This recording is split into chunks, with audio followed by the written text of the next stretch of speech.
O tabuleiro de vidro. Imagine que você está caminhando pela Avenida Paulista às 2 da manhã. Olhe para cima. Aqueles prédios de vidro e aço não são apenas escritórios, são as torres de vigia de um império que decide, neste exato momento, o preço do seu café, o juro do seu carro e o destino da próxima eleição presidencial.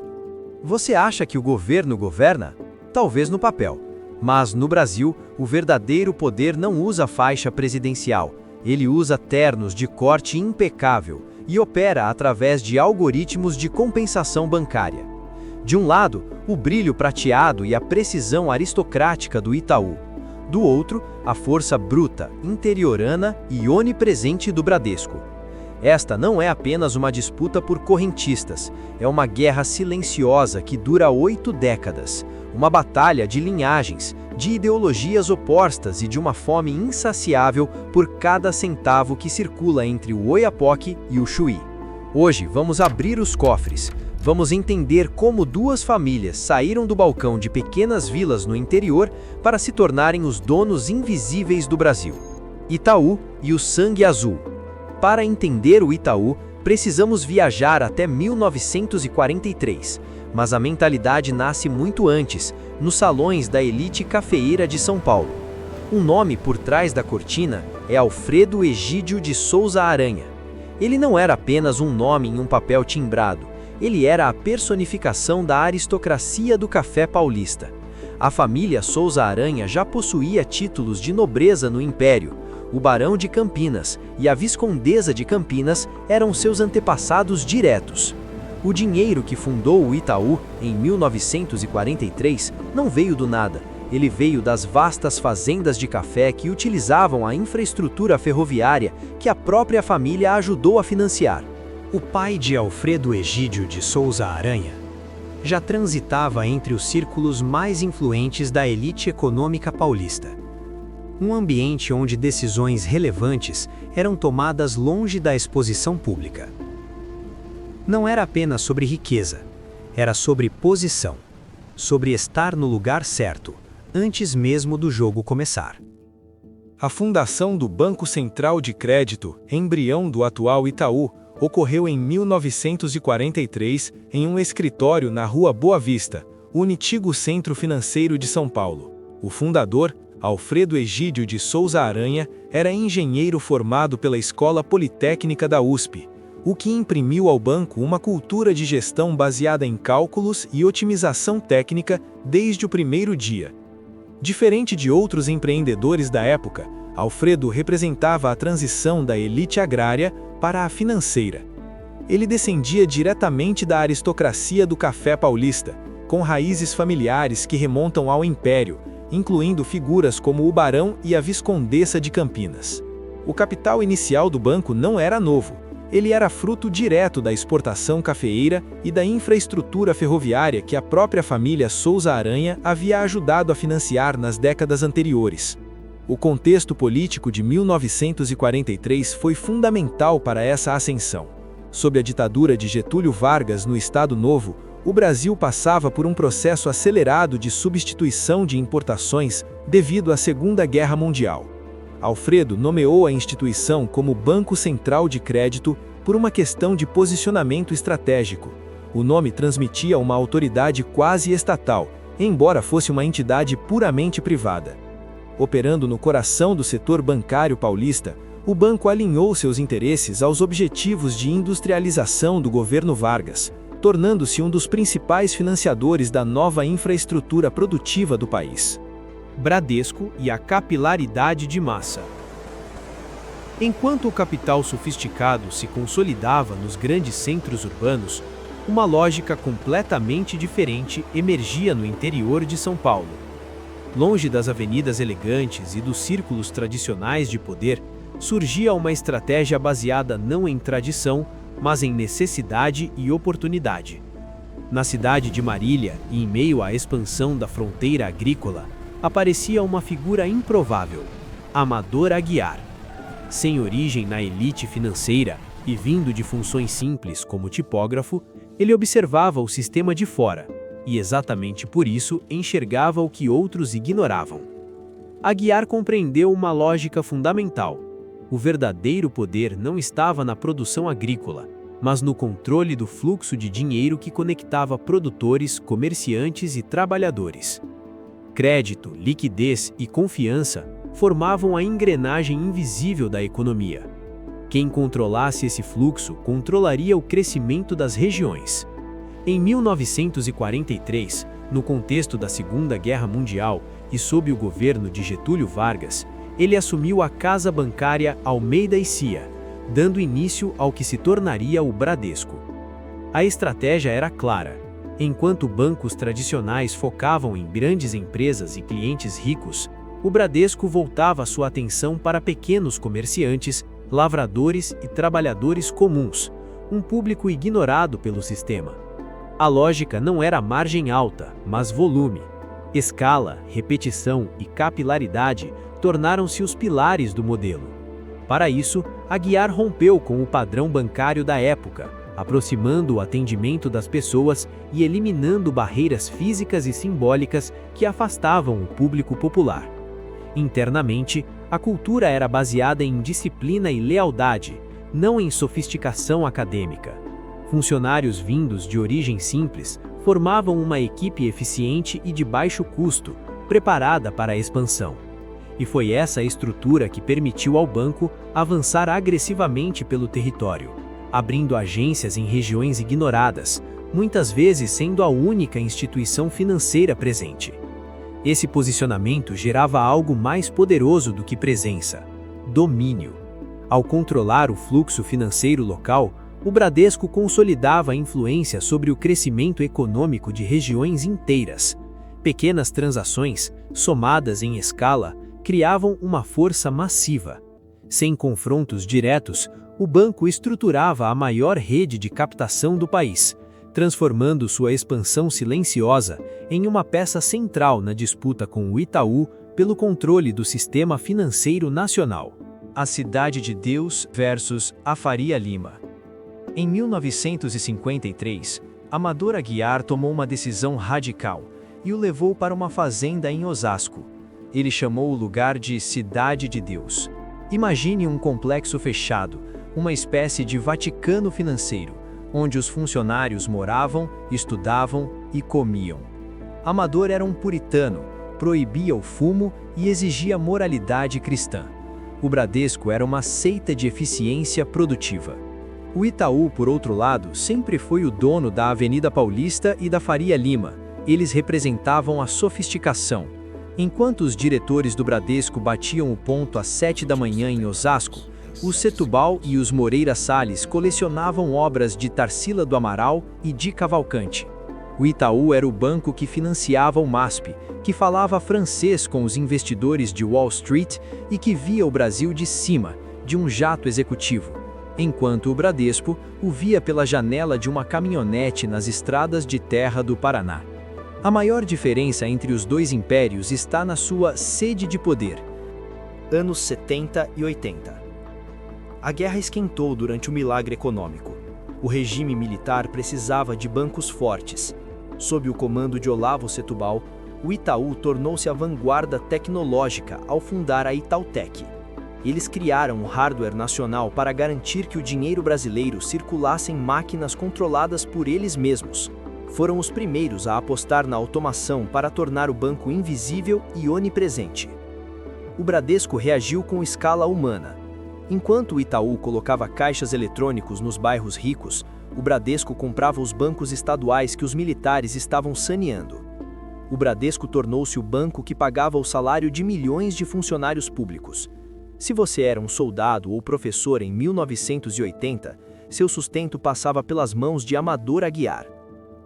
O Brasil vivia o milagre econômico sob a bota dos militares, mas nos bastidores ocorria uma revolução silenciosa: a automação. Foi aqui que o Itaú deu o seu maior golpe de mestre tecnológico. Olavo Setúbal, engenheiro de formação e líder do banco, percebeu que o futuro não era feito de agências, mas de processamento de dados. Um banco criando sua própria fábrica de computadores e caixas eletrônicos.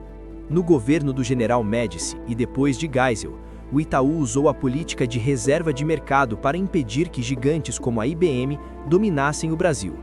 Eles criaram o hardware nacional para garantir que o dinheiro brasileiro circulasse em máquinas brasileiras controladas por eles mesmos. O Bradesco reagiu da forma que Amador Abiar mais gostava, com escala humana e territorial. Enquanto o Itaú colocava caixas eletrônicos nos bairros ricos, o Bradesco comprava os bancos estaduais que os militares estavam privatizando ou saneando.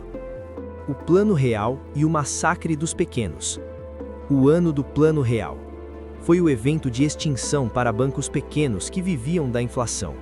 Itaú e Bradesco não apenas sobreviveram, eles se tornaram necrófagos, devorando os restos. O Bradesco comprou o BCN e o Mercantil.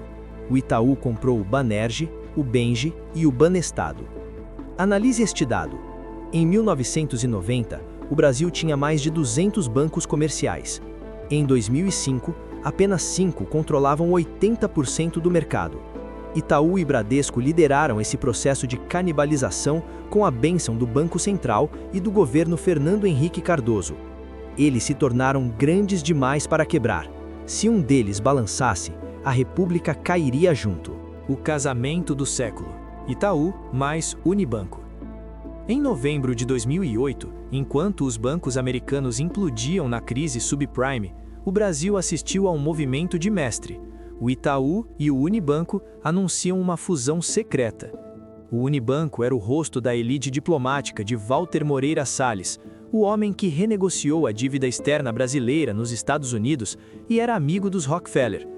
O Unibanco era o banco da elite intelectual, liderado por Pedro Moreira Salles, filho de Walter Moreira Salles, o embaixador que praticamente inventou as relações diplomáticas modernas do Brasil. Quando o Itaú e o Unibanco se fundiram, eles criaram um monstro financeiro. Foi um movimento defensivo e ofensivo ao mesmo tempo. Eles se tornaram grandes demais para cair e fortes demais para serem ignorados por qualquer governo. O Bradesco, pego de surpresa em sua fortaleza em Osasco, assistiu ao nascimento de um titã que detinha quase 20% de todo o mercado de crédito do Brasil. A partir dali, a guerra deixou de ser sobre quem tinha mais agências e passou a ser sobre quem tinha o algoritmo mais inteligente para prever o seu consumo. A resposta foi a compra do HSBC, por valores astronômicos, mas a guerra agora mudava de fase. Saíam os tijolos, entravam os pixels. O dossiê das taxas. A alquimia do lucro. Como o Brasil manteve os juros mais altos do mundo por 30 anos, agora vamos abrir a caixa preta. Isso não é sorte, é design de sistema. Primeiro segredo: o spread bancário. A lacuna entre o que o banco paga para captar o seu dinheiro e o que ele cobra quando te empresta é um abismo desenhado para ser um clube fechado. No Brasil, essa lacuna é um abismo. Enquanto em países desenvolvidos o spread é de 2% ou 3%, aqui ele chegou a ultrapassar os 30%, 40%. Por quê? Porque o risco no Brasil é precificado de forma política. Itaú e Bradesco criaram o argumento de defesa perfeito. O risco de inadimplência no Brasil é alto, logo os juros precisam ser altos. Mas a verdade é mais complexa. Eles operam em um ambiente de baixa competição. Por décadas, eles compraram qualquer concorrente que ameaçasse baixar os preços. Segundo segredo: a porta giratória. O diretor do banco hoje é o presidente do Banco Central amanhã. Essa simbiose garante que as regulamentações sempre favoreçam a solidez do sistema. Leia-se, o lucro dos grandes, em detrimento da concorrência de mercado.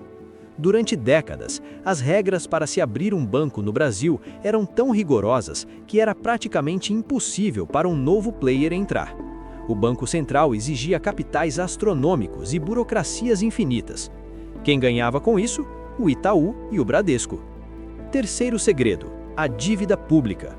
Os maiores bancos brasileiros não vivem apenas de emprestar dinheiro para você comprar uma geladeira. Eles vivem de emprestar dinheiro para o governo federal. O governo brasileiro é o maior devedor do mundo para seus próprios bancos. Quando a taxa Selic sobe para combater a inflação, quem recebe o cheque bilionário dos juros da dívida paga pelo contribuinte? Exatamente, Itaú e Bradesco. Eles são os principais detentores dos títulos da dívida pública. É um negócio perfeito. O governo taxa a população para pagar juros aos bancos, e os bancos usam esse lucro para garantir que o sistema continue exatamente assim. Os escândalos das sombras. Toda grande fortuna tem uma sombra. Ao longo das décadas, esses gigantes enfrentaram acusações de cartelização e manipulação de taxas. Houve momentos em que o Conselho de Controle de Atividades Financeiras, COAF, e o CAD, Conselho Administrativo de Defesa Econômica, tentaram intervir. Mas como você pune quem financia a sua próxima eleição? Documentos vazados e investigações como a Operação Zelotes mostraram como grandes grupos financeiros tentaram influenciar o CARF, Conselho Administrativo de Recursos Fiscais, para perdoar multas bilionárias. Bilhões de reais que deveriam ir para a saúde e educação foram negociados em salas fechadas em Brasília. E quem estava nessas salas? Homens que vestiam as cores do Itaú e do Bradesco. Nuvem contra concreto. Estamos em 2026. A guerra não é mais por quem tem o maior prédio na Paulista ou em Osasco. A guerra é pela interface. Se você usa o Pix, você está usando uma rodovia construída pelo Estado, mas os pedágios ainda estão sendo disputados. O Itaú criou o Ion, o Bradesco criou o Next e o Bits. Eles estão tentando desesperadamente parecer jovens com apps coloridos, mas por baixo estão os mesmos estatutos de 1943. A mesma obsessão pelo lucro trimestral e a mesma influência sobre o Banco Central. O Bradesco hoje enfrenta seu maior desafio, o custo do concreto. Eles têm 2.500 agências que hoje são museus de um tempo que não volta. O Itaú foi mais rápido em demitir o concreto e abraçar a nuvem. Essa diferença de agilidade está fazendo o Itaú valer quase o dobro do Bradesco na Bolsa de Valores hoje. A aristocracia da engenharia está vencendo a força bruta do interior. Olhe para os próximos 10 anos. O que você vê? Não são mais agências de mármore ou comerciais de TV com sorrisos ensaiados. O que vemos é uma guerra de algoritmos. O Itaú está se transformando em uma empresa de tecnologia que por acaso tem uma licença bancária. O Bradesco está tentando digitalizar o DNA do interior do Brasil antes que o interior descubra que não precisa mais dele. Mas há algo que eles não podem controlar: a desmaterialização do dinheiro. Quando o real se tornar totalmente digital, quando o Banco Central detiver o controle direto da custódia através do Drex, o papel de intermediário dessas famílias será posto à prova. Eles sobreviveram à hiperinflação, a planos econômicos desastrosos, a ditaduras e a democracias turbulentas. Mas será que sobreviverão à própria obsolescência? A verdade é que enquanto discutimos quem é o maior, eles já estão olhando para o próximo território, a sua atenção e os seus dados. No novo mundo, o petróleo não é o que move os carros, é o que move as decisões de crédito. E nesse jogo, Itaú e Bradesco ainda são os donos das maiores refinarias de dados do país. Quem é o dono do Brasil? No final das contas, essa disputa é a representação da alma brasileira, a tensão constante entre a elite urbana e a força bruta do interior cafeeiro. Eles são os dois pilares que sustentam o mesmo domo. Se um cair, o teto desaba sobre todos nós. Da próxima vez que você olhar seu saldo, lembre-se, você é o combustível de uma máquina que opera desde o tempo do trem a vapor. O poder no Brasil é uma herança silenciosa, passada de pai para filho sob o pretexto de progresso. Você agora vê as engrenagens. Você entende que cada centavo de juro é um tijolo a mais em um império construído antes de você nascer. Este é o mapa do poder. Nossa missão é rasgar o véu e mostrar quem realmente move as peças enquanto você tenta sobreviver ao jogo. Se este mergulho nas entranhas do sistema financeiro brasileiro abriu seus olhos, você precisa fazer parte desta comunidade. Você percebeu a profundidade do buraco? O que começou em uma pequena tipografia em Marília e em uma sala de engenharia em São Paulo, tornou-se o sistema circulatório de uma nação de 215 milhões de pessoas. Eles não são apenas bancos, eles são o destino. Se você quer entender quem realmente dá as cartas no Brasil, você não pode parar aqui. Este documentário é apenas o primeiro capítulo de uma série que vai expor os donos das terras, das águas e das mentes deste país. Inscreva-se agora. Não perca o próximo mapa, onde vamos expor as conexões que o sistema prefere manter no escuro. Clique no sininho, porque o sistema faz de tudo para que vídeos como este não cheguem até você. O algoritmo deles é forte, mas a nossa sede de verdade é maior. Deixe o seu like, é o seu sinal de que você despertou para a matriz financeira. E compartilhe este vídeo com aquela pessoa que ainda acredita que o governo é quem manda em tudo. Mostre a ela quem são os verdadeiros imperadores. Comente abaixo. De que lado dessa guerra silenciosa você acha que o Brasil sairá mais forte? Ou será que o sistema é feito para que ninguém nunca vença os bancos? O conhecimento é a única moeda que eles não podem confiscar. Use-a bem. Eu sou a voz do Mapa do Poder e a gente se vê no próximo segredo revelado. No jogo do capital, quem não conhece as regras é a peça. Quem conhece as regras começa a jogar. Até o próximo vídeo. No final dessa investigação, uma pergunta permanece ecoando nos corredores de vidro da Faria Lima e nos jardins da Cidade de Deus. Quem realmente governa o Brasil? A resposta não está na urna eletrônica, mas no extrato bancário. O poder no Brasil é uma herança silenciosa, passada de pai para filho sob o pretexto de progresso. Se você chegou até aqui, você agora vê as engrenagens. Você não olha mais para um logotipo laranja ou vermelho da mesma forma. Você entende que cada centavo de juro que você paga é um tijolo a mais em um império que foi construído antes mesmo de você nascer.